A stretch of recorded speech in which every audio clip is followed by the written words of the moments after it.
Hello दोस्तों, क्या आपको ये बार बार एहसास होता है कि आपके गले में कुछ चिपका हुआ है जिससे बार बार क्लियर करने की इच्छा होती है और वो निकलता नहीं है? बार बार आपको खांसी होती है, आवाज़ बदली होने का एहसास होता है। ये प्रॉब्लम पोस्ट नेजल ड्रिप की वजह से हो सकता है। आज हम डिस्कस करेंगे पोस्ट नेजल ड्रिप का। अगर किसी को प्रॉब्लम है तो इससे कैसे हम निजात पा सकते हैं, क्या क्या हम कर सकते हैं इससे अपने आप को बचाने के लिए, आज हम इस पर बात करेंगे। टॉपिक पर जाने से पहले जो लोग हमारे चैनल पर नए हैं उन्हें रिक्वेस्ट करूंगा कि चैनल को सब्सक्राइब करें, वीडियोस को फ्रेंड्स फैमिली के साथ शेयर करें, क्योंकि ये कंटेंट किसी की ज़िंदगी बचाने और बदलने के लिए उपयोगी हो सकता है। तो बगैर समय बिगाड़े चलिए शुरू करते हैं हमारे साथ ये हेल्थ का सफर।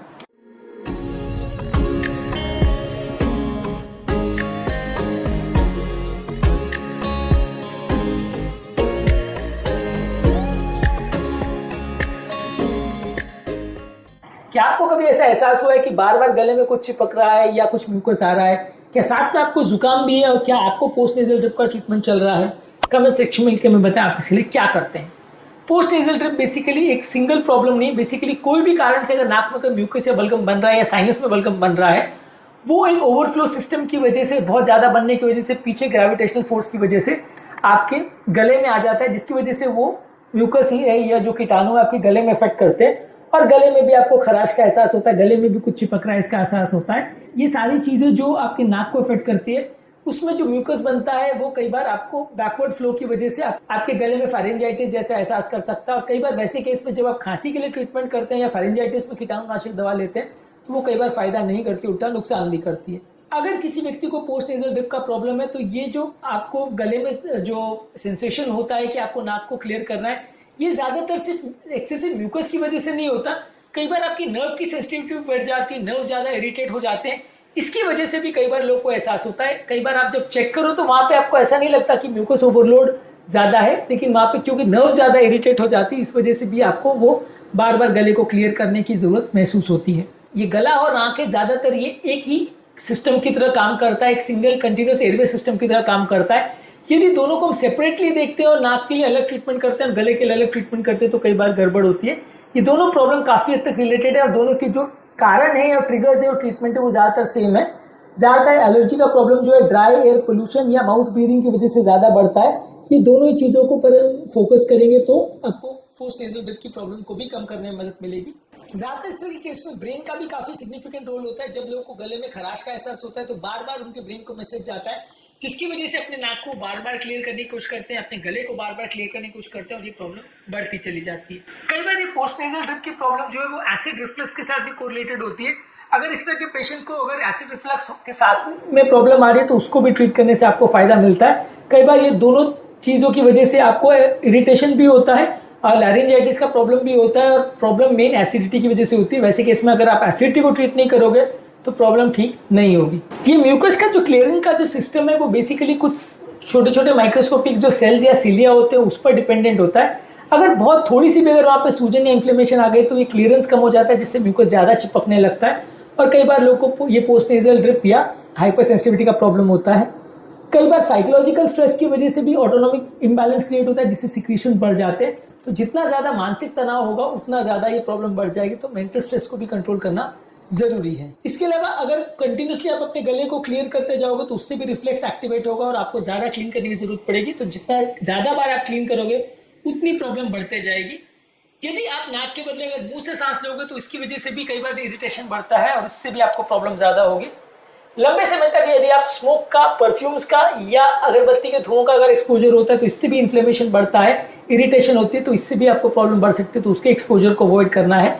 इस तरह की प्रॉब्लम्स में अक्सर सीजनल वेरिएशन देखने को मिलता है और ह्यूमिडिटी के टाइम पर अगर ह्यूमिडिटी ज़्यादा हो तो ये प्रॉब्लम ज़्यादा देखने को मिलती है। स्टेबल क्लाइमेट जब होता है तो ये प्रॉब्लम कम देखने को मिलती है। ज़्यादातर अगर पोस्ट नेजल ड्रिप का प्रॉब्लम किसी को चल रहा है तो आपको ये आइडेंटिफाई करना जरूरी है कि पोस्ट नेजल ड्रिप हो क्यों रहा है। नाक में कोई भी कारण से कंजेशन हो तो ये प्रॉब्लम हो सकती है, चाहे वो एलर्जी की वजह से, साइनस इन्फेक्शन की वजह से, एसिड रिफ्लक्स की वजह से, ड्राई एयर की वजह से, स्मोकिंग की वजह से, वैसोमोटर राइनाइटिस की वजह से। सबका ट्रीटमेंट अलग है, तो आपको कारण आइडेंटिफाई करना जरूरी है कि आपके पर्टिकुलर केस में ये इरिटेशन क्यों हो रही है और आपको क्या प्रॉब्लम की वजह से जुकाम हो रहा है, उसको प्रॉपर्ली मैनेज करना जरूरी है। इनको कैसे डिफ्रेंशिएट करते हैं ये ऑलरेडी कई वीडियोस में हम डिस्कस कर चुके हैं। ज़्यादा मात्रा में पानी पीने से आपका म्यूकस थोड़ा वेट रहता है और उतना चिपकता नहीं है। जितना बॉडी डिहाइड्रेटेड रहेगी उतना ये म्यूकस ज्यादा हार्ड हो जाएगा या ज्यादा चिपचिपा हो जाएगा, तो आपको प्रॉब्लम ज्यादा होगी। नाक को यदि आप सलाइन स्प्रे से क्लीन करते हैं तो वो पोल्यूशन और म्यूकस और इरिटेंट्स को नाक से हटाने में मदद करता है। इसमें भी आपको कई फायदा देखने को मिलता है, पोस्ट नेजल ड्रिप कम हो जाती है। पर सलाइन को यूज करते समय क्लीन सलाइन या हॉस्पिटल के लिए बनाया हुआ जो क्लीन सलाइन मार्केट में आता है वैसा आपको स्टेराइल सलाइन का प्रयोग करना चाहिए। जिस डिवाइस से आप नाक को क्लीन करें उसको रेगुलरली क्लीन करना जरूरी है। जो बॉटल्स आप यूज करें उनको शेयर मत करिए, क्योंकि अगर इनकरेक्ट टेक्निक से या इन्फेक्टेड पानी से आप नाक को क्लीन करेंगे तो इन्फेक्शन उल्टा बढ़ जाएगा। भाप लेने से भी कई बार फायदा होता है, क्योंकि गले में थिक म्यूकस को हटाने में मदद करता है, गले के इरिटेशन को कम करता है। इससे भी कई बार लोग को फायदा मिलता है। अगर किसी व्यक्ति को एलर्जी का प्रॉब्लम है तो धूल के एक्सपोजर से खुद को बचाइए, बेडिंग को रेगुलरली क्लीन करिए, स्मोक से खुद को बचाइए, मास्क पहनिए, जानवरों का घर पर आगमन बंद करिए।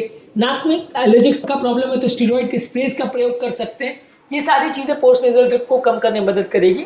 जब आप नाक के लिए स्प्रेस का प्रयोग करते हैं तो उसमें कोशिश ये करिए कि जेंटल स्प्रे का प्रयोग करिए, बहुत स्ट्रॉन्गली या फोर्सफुली उसको मत लगाइए, और नाक के दूसरी तरफ यानी सेप्टम के जो कान की तरफ वाला दीवार है उस पर स्प्रे करिए, ना कि सेप्टम पर, नहीं तो प्रॉब्लम थोड़ा बढ़ जाएगी।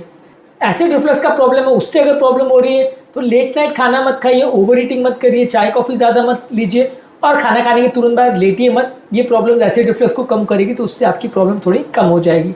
जब आप सोते हैं तो अगर सिराने को थोड़ा एलिवेट करके अगर सोते हैं तो उसमें गले और इरिटेशन का प्रॉब्लम थोड़ा कम हो जाएगा, और ग्रेविटेशनल फोर्स की वजह से जो म्यूकस पीछे की तरफ आ रहा था उसको कम करने में मदद मिलेगी। कुछ फूड प्रोडक्ट जैसे अल्कोहल, बहुत तीखा खाना, डेयरी प्रोडक्ट्स, शुगर वाले बेवरेजेस इस तरह की प्रॉब्लम को बढ़ा सकते हैं, तो इसको आपको अवॉइड करना है। यदि किसी को म्यूकस में ब्लड आ रहा है, फीवर आ रहा है, चेहरे में दर्द हो रही है, श्वास लेने में दिक्कत आ रही है, वेट लॉस हो रहा है और कई हफ्तों तक अगर सिम्टम्स चल रहा है, तो आपको डॉक्टर को दिखाने की जरूरत है। कई बार ये परसिस्टेंट पोस्ट नेजल ड्रिप की वजह से लोगों को खांसी आती है, नींद में दिक्कत होती है, स्मेल खराब हो जाती है, वॉइस में चेंज हो जाता है, और ये कई बार जो है अगर ये थ्रोट इरिटेशन का कारण बनता है। यदि इसको अगर लंबे समय तक मैनेज नहीं करें तो आपको थ्रोट में बार बार प्रॉब्लम आती रहती है। इससे बचने के लिए आप ये कर सकते हैं कि पानी ज्यादा मात्रा में पीजिए, घर की ह्यूमिडिटी को प्रॉपर मेंटेन करिए 40 से 60% के बीच में, स्ट्रॉन्ग परफ्यूम्स का प्रयोग मत करिए, स्मोक से खुद को बचाइए, नाक की साफ सफाई का ध्यान रखिए, बैलेंस्ड मील खाइए और प्रॉपर नींद का ध्यान रखिए। ये सारी चीजें आपकी पोस्ट नेजल ड्रिप की प्रॉब्लम को कुछ हद तक कम करने में मदद करेगी। ज्यादातर बहुत सारे वीडियोस में हमने डिस्कस किया कि एलर्जिक राइनाइटिस के लिए आप क्या कर सकते हो, या अलग अलग तरह की राइनाइटिस के लिए आप क्या थेरेपी कर सकते हो।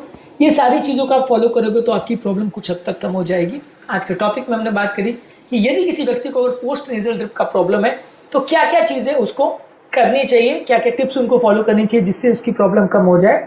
उम्मीद करूंगा कि आज के टॉपिक में कुछ नई बातें जानने को मिली होगी। जो लोग हमारे चैनल पर नए हैं मैं रिक्वेस्ट करूंगा कि चैनल को सब्सक्राइब करें, वीडियोस को फ्रेंड्स फैमिली के साथ शेयर करें, क्योंकि कंटेंट किसी की जिंदगी बचाने और बदलने के लिए उपयोगी हो सकता है। आपके कमेंट्स हमें जानने में मदद करते हैं कि आपको हमारा कंटेंट कैसा लग रहा है, प्लस हमारे लिए मोटिवेशन और इंस्पिरेशन का काम करते हैं। तो वीडियोस को देखते रहिए, शेयर करते रहिए और हेल्थ के सफर में आगे बढ़ते रहिए। Thank you.